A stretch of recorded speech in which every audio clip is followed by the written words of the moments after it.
بسم الله الرحمن الرحيم. الحمد لله والصلاة والسلام على رسول الله وعلى آله وأصحابه أجمعين. صفات لازمه. صفات لازمه موږ تاسو ویلو چې په دوه قسمه دي. یو ته ویل کېږي لازمه متضاده او بل ته ویل کېږي لازمه غیر متضاده. لازمه متضاده ټول لسو په 5 جوړو باندې تقسیم شوي وو. د هغې تعریف او د هغې حروف او مجموعې او د حروف تعداد دا وویل شو. نن راځو صفات لازمه غیر متضاده. دا هم صفات لازمه دي خو دا ضد نه لري. دلته حروف هجا د دوی ترمنځ نه ویشل کیږي بلکې دا د هغو لسو صفتونو ترڅنګ د ځینې حروفو دپاره ځینې خاصو حروفو دپاره ځانګړي صفتونه دي چې په چا کې وي او مغه به وي. نه ضد شته او نه مقابله شته او نه پکې تقسیم شته. صحیح شو؟ دغه متضاده صفتونه چې وو دا کم نه کم ځکه 5 د 5 ضد وو نو په هر یو حرف کې 5 صفتونه پکې ضرور پیدا کېدل. خو د هغې سره سره په ځینې حروفو کې غیر متضادهونه هم راځي.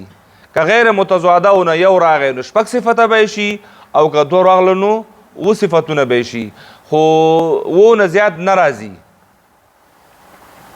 نو صفات لازمه غیر متضاده. د لازمه تعریف خو مخکې شوی. صفات لازمه هغه صفاتو ته ویل کیږي چې دا د خپل حروفو نه هیڅ وخت کې هم نه جدا کیږي او که څوک ظالم پیدا شو په زور جدا کړل لوی نقصان رامنځته کیږي. نقصان به دا وي چې یا خو به دا حرف مکمل د منځه ځي او یا به ناقص کیږي او بیخي د عربیت نه وځي. د عربیت نه وځي او چې کله د عربیت نه وته ناقص شو یا بدل شو نو حکم به څه شی وي؟ لحن جلی به واقع کیږي. صحیح شو؟ نو دا هم تقریبا د همغه کټګورۍ دي. صفات لازمه دي دا هم خو دا صرف دغه پورتنیو سره فرق دا ده چې دا ضد نه لري. ځانګړي صفتونه دي ځینې ځانګړو حروفو دپاره. صحیح شو؟ ټول حروف پکې نه راغه کیږي. ځانګړي حروف دي همدغه ځانګړو حروفو دپاره ځینې ځانګړي صفتونه په نظر کې نیول شوي دي چې د هغې د جملې نه اول پکې صفیر ده. صفیر یو صفت ده. دا صرف د 3 حروفو دپاره ده. دا هغه 3 حروف دي چې په اعتبار د مخارج سره هم دې ته صفیریه ویل کېده. ذا سین صاد دا یو صفت ده صرف د 3 حروفو دپاره. اوس موږ دا نشو ویلی چې په دې 3 کې چې صفیر ده نو متباقي چې اخو ته 7 حروف پاتې کېږي نو هغې کې به قلقله راځي یا پکې لین راځي یا پکې تکریر راځي یا پکې انحراف راځي. نه د دې معامله هم د صفیر سره ده. بس نور اخته پکې څه نشته. یعنې حتی دا هم نشو ویلی چې په دې 3 کې صفیر ده هغه په نور متباقیو کې عدم صفیر ده. عدم صفیر هم پکې نشو ویلی ځکه چې دا یو ځانګړی صفت ده او د همدغو 3 حروفو دپاره. بس نور حروفو سره کار نشته. ها صفیر څه شی و؟ صفیر خو موږ تاسو ویلی دا یو اضافي آواز ده. صفیر اضافي آواز ته ویلی کېږي یا صفیر په لغت کې شپیلي ته ویلی کېږي یا صفیر په لغت کې هغه مرغه ته ویلی کېږي چې هغه هم شپیلي غوندې آواز باسي. دا هغه لغوي تحقیق ده. ها په اصل زمون کار اصطلاح کې ده چې قرا حضرات د علم التجوید بانیین یا د علم التجوید ماهرین دغه صفیر د آواز نه دغه د شپیلي د آواز نه څه مطلب اخلي او په کم ځای کې د استعمال ځای ده. دی وایي چې په اصطلاح کې دا یو اضافي آواز ده چې دغه حروفو په ادا کولو کې پیدا کیږي. کومو حروفو؟ صفیریه حروفو کې. د صفیریه حروفو د ادا کولو په وخت کې په دوی کې څه کیږي؟ پیدا کیږي. په کومو حروفو کې چې دا صفات نو هغې ته به ویلی کېږي صفیریه. او داسې حرفونه 3 دي: صاد، زا او سین. د دې صفت مطلب وای دا دی چې د دې حروفو ادا کولو په وخت کې د مخرج نه د شپېلې په شان یو تیز آواز راوځي. د مخرج نه یو تیز آواز په شان د چی شي شپېلې. دا شپېلې چې ده که نه شپېلې خو څوک د شپېلې خپل اقسام دي هغې باندې تاسو ښه پوهېږئ که نه. ځینې ساده خولې باندې یو شپېلې وکړي، ځینې جبه راقات کړي، ځینې ورته ګوته دلته کېږدي که نه او غره سر کې بیا اورېدل کېږي. صحیح شو که نه؟ هغې باندې بحث نه کوو. هغه هم شپېلی ده. دغه لکه هغه چې کوي اواز وکړي دا موږ تاسو خپله کوم که ځینې ورته چش دا چش اوس دا یو اضافي اواز دی. د یو چا د توجه د جلب کولو دپاره چاته څه کوي. څوک ورته چش کوي، څوک ورته چې دی نو س کوي، څوک ورته آه کوي، څوک ورته اوه کوي که نه اضافي آواز. خو دغه درې واړو حروفو کې چې کوم اضافي آواز پیدا کیږي دغه ته صفیر ویلی کېږي چې دغه شپېلې په شان یو تیز آواز ده د دې حروفو په ادا کولو کې پیدا کیږي. چې کله دا حروف موږ ادا کوو د دې حروفو مخرج ده رأس اللسان د ثنایه سفلا شاته لګېدو نه سره د یو ځای کېدو د ثنایه علیا نه. دلته چې کله دا ژبه لګېږي ژبه دلته دا زور اخلي. چې زور اخلي ځکه که زور وانخلي نو صفیر نه رامنځته کېږي. که زور وانخلي نو صفیر نه رامنځته کېږي. او زور ځکه اخلي چې دا مثبته ده. اسمات کې موږ ویلو چې مثبته حروف د خپل مخرج نه په مضبوطیا او کلکوالي سره ادا کېږي. نو چې کله دلته همدغه سین محموسه ده سا به جریان پیدا کوي. همدغه سین رخوه ده آواز به جریان پیدا کوي. همدغه سین مستفله او منفتحه ده د دواړو د وجې به ښه باریک لوستلی کېږي. چې کله دا ټول سایم جاری شو، آواز هم جاری شو، باریک هم وویل شو، مخرج کې لږ اثار هم شو، د اثارېدو په نتیجه کې صفیر هم څه کېږي هم سره څه کېږي اجرا کېږي. لکه مثلا بسم الله ګورئ متوجه هستئ بس آواز هم جاری، سا هم جاری، حرف هم باریک او مخرج کلک هم شو او د کلکوال نه وروسته تیز آواز هم پکې څه شی شو پیدا شو. همدغه تیز آواز ته څه ویلی کېږي. اوس که چېرته موږ د ادا کولو په وخت کې یوازې همدغه مضبوطیا چې اسمات ده دا ترې لرې کړو نو د یو خو تا لرې که بل په خپله لرې کېږي نو هغه به صفیر باید نه رامنځته کېږي. او چې دغه مضبوطیا راغله هلته جریان هم ودرېږي. جریان هم یعنی نه د آواز جاری کېږي او نه یې سا جاری کېږي او نه یې صفیر رامنځته کېږي. صحیح شو. نو د دې وجې دا ټول صفتونه د یو یعنی د سین او د زا او د سا د ادا کولو په وخت کې د خپلو نورو مخرجونو ترڅنګ یو صفت پکې صفیر ده. که چېرې دا صفیر ادا نشي نو حرف ناقص ادا کېږي. صحیح شو. وما انزل زل صحیح شو. دغه اضافي آواز ده. دغه هغه اضافي آواز ده. او نو د دې کې اوس ګوره زا کې نو هلته سین چې دی محموسه وه خو زا اوس مجهوره ده. صحیح شو. او مجهوره ده دې خواته بیا رخوه هم ده. آواز جګ ده خو جریان هم پکې شته. جریان د رخوت د وجې نه ده او د استفعال الانفتاح د وجې نه دا هم باریک ده او اسمات د وجې نه دا به هم کلک شي او بالاخر په آخره کې د صفیر په شان یو تیز شپېلې په شان آواز هم رامنځته کېږي. دا دغه درې حروفو همدغه هدف ده چې دغه صفیریه حروفو د ادا کولو په وخت کې په مخرج کې باید یو تیز د شپېلې په شان اضافي آواز رامنځته شي. که چېرته دغه تیز او د شپېلې په شان آواز رامنځته نه شو نو دا حرف به ادا شوی وي د خپل مخرج نه خو مکمل به نه وي بلکې څه شی به وي ناقص به ادا شوی وي. صحیح شو. په دغو صفاتو په سلسله کې دوهم صفت د قلقلې ده. قلقله هم یو لازمی صفت ده. البته څنګه چې صفیر د دریو حروفو دپاره و نو قلقله اوس د 15 حروفو دپاره ده. قلقله او دغه حروفو ته چې کله قلقله پکې کېږي دې ته بیا مقلقل حرف ویلی کېږي. چې مقلقل عام طور باندې خلکو ته د قلقلې حروف وایي خو دا هغه علمي اصطلاح دی ته مقلقل وایي دا مقلقل دی یعنی هغه حروف چې قلقله پکې کیږي قلقله وایي څه ته قلقله خوځېدل لړزېدل ټکان حرکت جنبش نورم کم لغت که تاسو ته یادي کوله ټول معنا ورکوي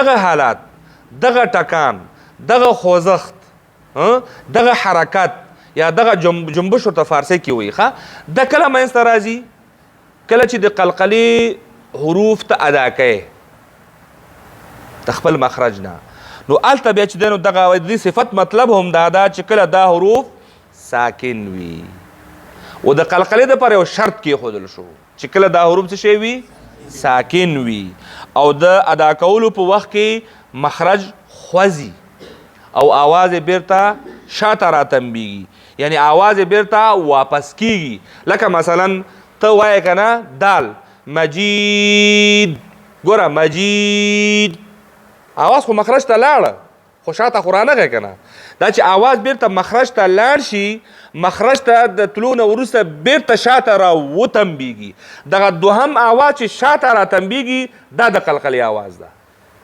مجید د صحیح شو بعید بعید دال ادا شو دال د کوم ځای نه ادا کیږي رأس اللسان د ثنایا علیا بیخونه بعید ادا شوی که نه نو قلقله پکې پاتې ده قلقله به کله کېږي د آواز مخرج د تګ نه وروسته بیرته شاته راتنبېدل بیرته شاته حرکت کول بیرته شاته ټکان کول صحیح شو مجید د بعید د صحیح شو مثلا صامد الله الصمد صمد دا ادا شوی شی پاتې صامد د احد د یلد د فلق فلق قل اعوذ برب الفلق فلق قاف خدا شوی شی پاتې فلق فلق خلق علق دا ټول نو دا دغه ته ویل کېږي قلقله چې آواز مطلب یې همدا ده چې د کله چې د قلقلې حروف ساکن وي او آواز مخرج ته لاړ شي او مخرج ته تګ نه وروسته بیرته آواز شاته راغوتنبیږي البته په دې کې یو خبره خیال ساتل پکار دي چې که چېرته دلته خیال ونه ساتل شي نو کله کله پکې خلک تشدید پیدا کوي چې پیدا کوي شد پیدا کوي هغه په ځای د دې چې هغه قلقله ادا شي یو بل لوی فساد رامنځته کړي چې مخفف حرف راواخلی شي کی مشدد کی مثلا قل هو الله احد هغه وایي احد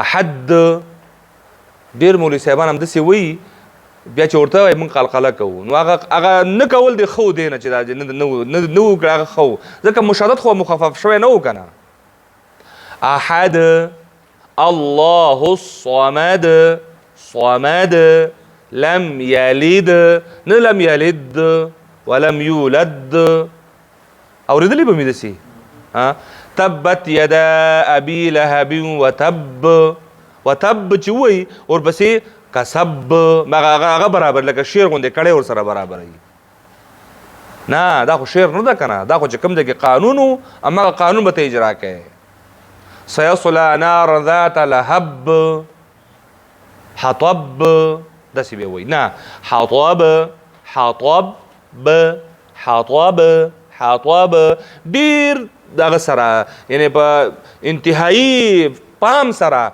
که غیر اختیاري حرکت دی وکړو نو د قلقلې د نه کولو ته د قلقلې په لټه کې چې قلقله به وکړم او هلته د قلقلې د کولو په ځای باندې یو بل لوی فساد رامنځته کېږي چې هلته مخفف حرف څه کېږي مشدد کېږي او کله کله بیا هغه ساکن حرف متحرک کوي نو یو خواته ساکن متحرک کول بل خواته چې دی نو مخفف مشدد کول دواړه چې دی نو اجتماع د لحن جلی نو راځي بیا لحن جلی پکې دو لحن جلی پکې راځي په ځای د یو قلقلې په ځای باندې هلته دوه نوره فسادونه څه کېږي رامنځته کېږي نو دې وجې نه دا ډېر خیال ساتل پکار دی چې د آواز چې بیرته شاته راتنبیږي دغه شاته راتنبېدو وخت کې داسې احتیاط وشي چې حرف درنه مشدد نشي صحیح شو مثلا والسماء ذات البروج بروج بروج بروج واليوم الموعود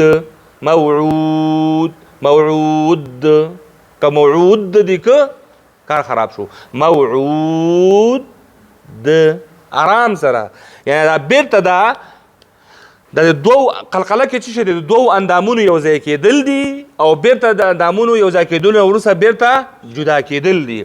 دغه جدا کېدلو وخت کې لږ احتیاط پکار ده. که دلته لږ غوندې د سختۍ نه د کار واغسته نو جدا کېدلو په وخت کې به هلته یو تشدید پیدا کېږي. صحیح شو؟ دې ته لږ جدي خیال ساتل پکار دي. نو قلقله وایي هم دې ته چې د قلقلې حروفو ادا کولو په وخت کې آواز مخرج ته لاړ شي. ښه آواز مخرج ته لاړ شي او مخرج د تګ نه وروسته بیرته آواز شاته راوتمبېږي. دغه ته وایي څه شی؟ قلقله. دغه دویم آواز د قلقلې ده. ګوره اول مخرج ته تګ، د تګ نه وروسته بیرته چې دویم آواز شاته راتمبېږي دغه د آواز د قلقلې ده. مثلا قل اعوذ برب الفلق. قاف ادا شوی ده که نه؟ قلقله خو نه ده شوی. فلق ګوره آواز تلی مخرج ته. فلق قاف مستعلیه ادا شوی، آواز جګ ده مجوره ادا شوی. صحیح شو؟ شدت د وجې نه آواز فورا بند شوی او د اسمات د وجې نه قوت هم پکې شته. دا ټول شیان وشو. اوس د قوت نه وروسته بیرته خوشه کولو کې احتیاط وکړو چې ورانه یې ونه شي. نو فلق آرام سره که دلته د فلق د ټکان دې ورکړه نو کار درڅه خرابېږي. موږ اکثر اول د حرف صحیح ادا کوو نو دویم د آواز چې شاته راتمبېږي دغه وخت کې موږ نه لږ هغه اضافي زور موږ نه استعمال شي. څومره یعنې هلته زور چې دی نو یو پاو استعمالول پکاري. نو تا کې خو انرژي ډېره وي، نوی قاري شوی وروره، نو هلته ته یو من ورپسې خوشه کړي. چې یو من خوشه کړي هغې کې داسې ټکان منځته راځي چې په ځای د ښه والي نه ځکه دا زور به چې دی نو ځای ته او د محل ته په کتو باندې به استعمالوي. یو ځای کې چې مثلا تا داسې ډېر زور کړی که نه چې دا به څومره دروني د دوه منو اضافه زور دپاره چې آماده یې چې هر چې جکي ایسته شاته غورځېږي ځکه تا 2 منه زور خوشې کړی و هلته یو پاو ته ضرورت و. نو دلته د قلقلې لپاره دقه شی هغه ده. هلته به ته دومره اندازه قلقله هغه کوې چې کوم ځای کې د موقوف علیه مشدد و د هغې حالتونه فرق کوي. انشاءالله د قلقلې په مراتبو کې بیا انشاءالله دا وایو چې قلقله په څو مرتبو کې ده. دلته خو موږ یوازې د قلقلې صفت پیژنو. موږ خو تدریجي مخکې روان یو که نه. ټول قلقله دلته نه ختمو. دلته صرف قلقله مې ته معرفي کړله چې قلقله څه شته وایي. د قلقلې حروفو د ادا کولو په وخت کې آواز باید مخرج ته لاړ شي او مخرج ته د تلو نه وروسته بیرته چې کوم شاته راتمبېږي دا دوهم آواز دغه ته ویلی کېږي قلقله. او د قلقلې حروفو ته څه ویلی کېږي؟ د صفاتو په لحاظ سره ورته مقلقل حروف ورته ویلی کېږي چې مجموعه یې ده قطب جد، یعنی قاف طا با جیم دال. دغه 5 حروف دي دې کې به قلقله وي خو شرط پکې ده چې کله دا ساکن وي. بس ده. وصلى الله تعالى على خير خلقه محمد وعلى آله وأصحابه أجمعين.